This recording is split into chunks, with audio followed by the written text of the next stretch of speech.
Hi friend, আমি আজকে আবার একটা নতুন টপিক নিয়ে আলোচনা করব ক্যাভিয়েট পিটিশনের বিষয়ে। তাহলে ক্যাভিয়েট পিটিশন মানে কি? ক্যাভিয়েট পিটিশন মানে হচ্ছে যখন আপনার এগেনস্টে বা কোনো প্রপার্টি রিলেটেড ম্যাটার বা অন্য কোনো ম্যাটার আপনার এগেনস্টে কোনো স্যুট ফাইল হওয়ার কথা আপনি জানেন, তো সেক্ষেত্রে আপনি ক্যাভিয়েট পিটিশন ফাইল করতে পারেন।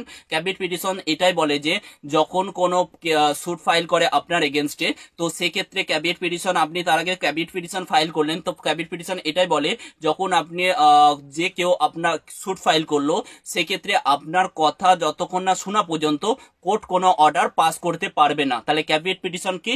আপনার কোনো কথা শোনা পর্যন্ত কোনো কোর্ট কোনো অর্ডার পাস করতে পারবে না, কোর্ট অর্ডার বা ডিক্রি পাস করতে পারবে না, is the caveated petition. Caveat petition হচ্ছে আপনি জেনে গেলেন যে আপনার এগেনস্টে বা প্রপার্টি রিলেটেড বা যে কোনো ম্যাটার্স যেটা হচ্ছে সিভিল ম্যাটার, তো সেই ক্ষেত্রে আপনি একটা ক্যাভিয়েট পিটিশন ফাইল করতে পারেন। তো সেই ক্ষেত্রে ক্যাভিয়েট পিটিশন এটাই বলে যখনই আপনাকে যতক্ষণ না শুনে ততক্ষণ কোনো অর্ডার বা ডিক্রি পাস করতে পারবে না। তো ইট is the caveat petition. Caveat petition file করতে মানে আপনাকে শোনার কথা, ফার্স্ট হচ্ছে আপনার কথা না শোনা পর্যন্ত কোনো অর্ডার বা ডিক্রি পাস করতে পারবে না, is a caveat petition.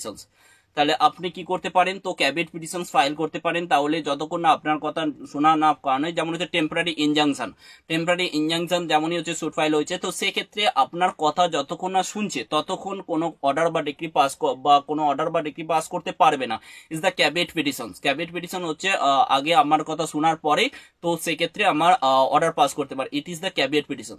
File the caveat কোর্টেতে যখনই আপনার এগেনস্টে আপনি বুঝতে পেরে যাবেন যে আপনার এগেনস্টে কেস ফাইল বা স্যুট ফাইল হচ্ছে, তো তার আগে আপনি ক্যাভিয়েট পিটিশন ফাইল করতে পারেন।